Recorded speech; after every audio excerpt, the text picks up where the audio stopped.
Hello friend, welcome to सिनेटल। आज हम आपको सुनाएंगे हॉलीवुड मूवी एग्जाम की कहानी। चलिए कहानी शुरू करते हैं। फिल्म की शुरुआत में 8 कैंडिडेट्स को दिखाया जाता है जो एक कॉर्पोरेट एग्जामिनेशन के लिए तैयार हो रहा है।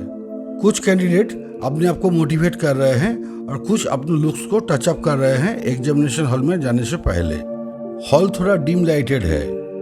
हर कैंडिडेट के लिए एक डेस्क है जो पूरे कमरे में बराबर दूरी पर रखे गए हैं। वहाँ कैमरा भी है जो उनकी एक्टिविटीज को मॉनिटर करते हैं। सभी कैंडिडेट्स बैठने के बाद एक गार्ड गन के साथ कमरे में आते हैं, जिसे देख के कैंडिडेट्स थोड़े नर्वस हो जाते हैं। उसके बाद एक आदमी आता है जो अपना नाम नहीं बताता और खुद को बस इन्विजिलेटर कहता है।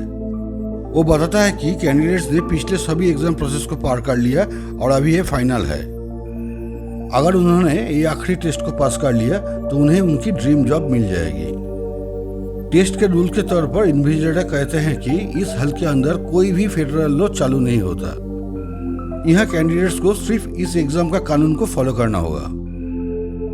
उन्हें गार्ड या इन्विजिलेटर से बात करने का कोई इजाजत नहीं है। इसी तरह अगर वो पेपर को जानबूझकर या गलती से खराब कर देते हैं या फिर किसी वजह से रूम से बाहर चले जाते हैं तो वो डिस्क्वालीफाइड हो जाएंगे। कैंडिडेट्स के पास टेस्ट पूरा करने के लिए 80 मिनट है। उनके सामने एक ही सवाल है जिसका उन्हें जवाब देना है। इन्विजिलेटर फिर पूछते हैं कि क्या किसी का कोई सवाल है। जब कोई जवाब नहीं देता तो उन्हें वो गुड लक कहते हैं, टाइमर शुरू करते हैं और बाहर चले जाते हैं। कैंडिडेट्स अपने अपने पेपर पलटते हैं और देखते हैं कि वो पूरी तरह खाली है। सभी एक दूसरे को कंफ्यूज होकर देखते हैं। समय गुजरने के साथ वो और भी नर्वस हो जाते हैं। इसलिए कैंडिडेट नंबर 2 अपने पेपर पर लिखना शुरू करती है कि वो क्यों इस जॉब के लिए एलिजिबल है। रूम में लगा कैमरा उनके ऊपर फोकस करता है और गार्ड को उसे बाहर निकलने के लिए कहा जाता है क्योंकि उसने पेपर खराब कर दिया था। नंबर 2 दूसरा मौका मांगती है लेकिन गार्ड दरवाजा बंद कर देते हैं। थोड़ी देर बाद नंबर 5 को एहसास होता है कि रूल में कहा गया था कि वो इन्विजिलेटर और गार्ड से बात नहीं कर सकते, जिसका मतलब वो आपस में बात कर सकते हैं। वो बाकियों से भी यही बात बताते हैं। उन्हें यकीन दिलाता है कि उन्हें मिलकर काम करना होगा ताकि वो पता लगा सके कि सवाल क्या है और फिर वो उसका जवाब ढूंढ सके। सभी कुछ ना कुछ बोलता है लेकिन कैंडिडेट नंबर 1 बिल्कुल नहीं बोलता। अपना परिचय छुपाने के लिए वो लोग सबका एक पेट नाम रखते हैं कि उन्हें अपनी असली पहचान बताने की जरूरत ना पड़े। वो कैंडिडेट नंबर 1 का नाम डीएफ रखते हैं क्योंकि उसने अभी तक कुछ नहीं बोला। बाकी को उनके रंग के हिसाब से नाम दिया जाते हैं, जैसे ब्राउन, ब्लैक, व्हाइट। लड़कियों को उनके हेयर कलर के हिसाब से नाम दिए जाते हैं, ब्लॉन्ड, ब्रूनेट और डार्क। इसके बाद व्हाइट सजेस्ट करते हैं कि वो अपने सीट से उठ जाएं क्योंकि ऐसा कोई रूल नहीं है जो मना करता हो। फिर वो खड़े हो जाते हैं। सब देखते हैं कि गार्ड कुछ नहीं बोलते, मतलब कि वो लोग आसानी से इधर उधर घूम सकते हैं। गार्ड को लगता है कि सवाल पेपर पर इनविजिबल इंक से लिखा गया होगा। सब इस थ्योरी को टेस्ट करने के लिए मान जाते हैं पर समझ नहीं आता है कि कैसे करें। फिर डार्क उठती है और कमरे के लाइट्स का इस्तेमाल करके चेक करती हैं कहीं पेपर में कुछ लिखा है या नहीं। हालांकि कुछ भी नजर नहीं आता। वो सबको चेक करने के लिए कहती है क्योंकि सवाल किसी एक के पेपर पे हो सकती है। सब उसके कहे अनुसार करते हैं सिवाय डेफ जो चुपचाप अपनी सीट पर बैठे रहते हैं। व्हाइट उसका पेपर को उठाकर लाइट में चेक करते हैं जब कोई रिजल्ट नहीं मिलता। ब्लैक कहता है कि शायद लिखा यूवी रे या एक्सरे से दिखेगी। फिर ग्रुप स्विच बोर्ड ढूंढना शुरू कर देते हैं ताकि कोई दूसरी लाइट ऑन करने का ऑप्शन मिले। जब स्विच नहीं मिलता तो वो खुद ही लाइट के सोर्स को ढूंढने लगते हैं। डेव उनका कोई भी मदद नहीं करता।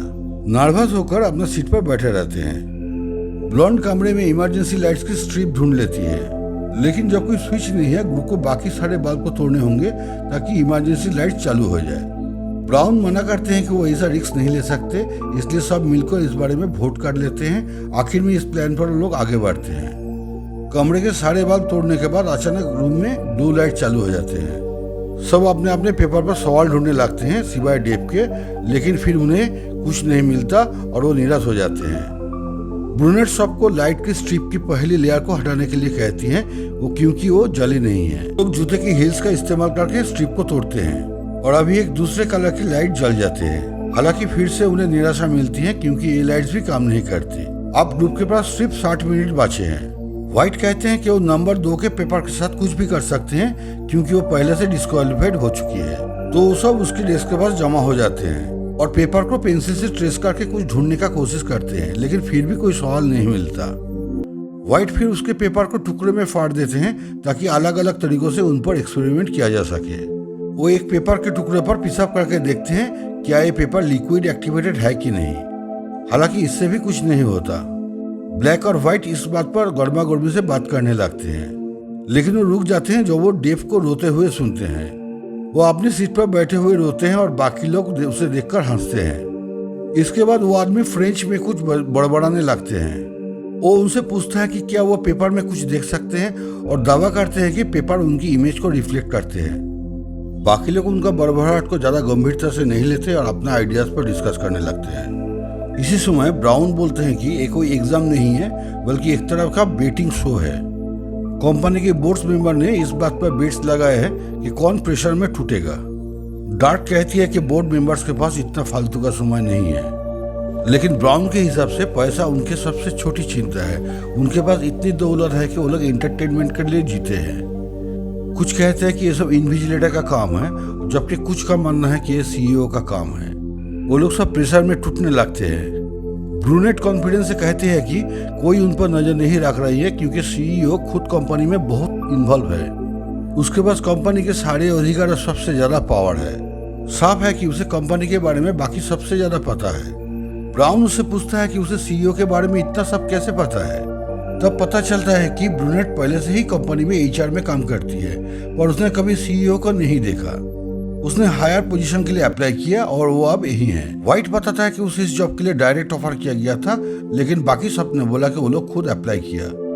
लेकिन उन सभी में एक बात कॉमन है कि कोई भी इस कंपनी के बारे में कुछ नहीं जानते हैं। फिर ब्रूनेट समझाती है कि वो सब फेमस मल्टीमिलियन फार्मास्यूटिकल कंपनी बायरगे के लिए अप्लाई कर रहे हैं। कुछ साल पहले जब एक महामारी दुनिया में यंग लोगों में फैली थी तो उन्होंने सबसे पहले इसका इलाज खोजा था।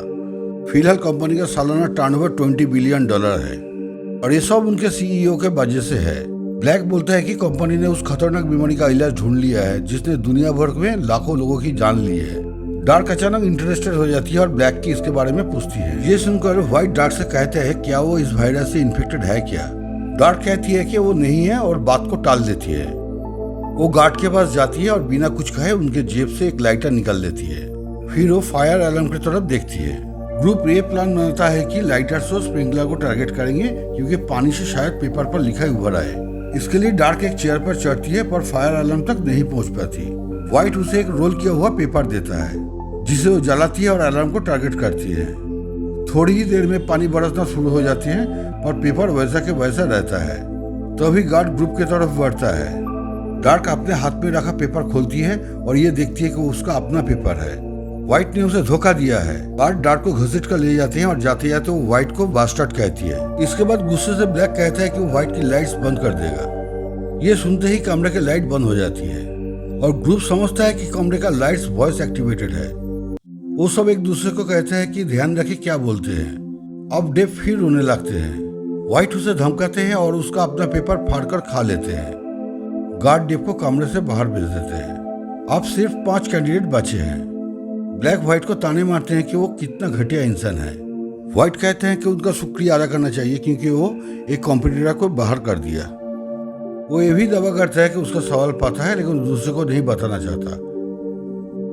गुस्से में ब्लैक एक पंच मारकर उसको बेहोश कर देते हैं। ग्रुप उसे एक सीट पर बांध देते हैं और उसका मुंह पर एक टाई बांध देता है। थोड़ी देर बाद व्हाइट का होश आता है। ब्रूनेट उसका मुंह खोल देते हैं और वो अपना दवाई मांगता है। कहता है कि वो वायरस से इन्फेक्टेड है और उसे हर घंटा दवाई लेना पड़ता है।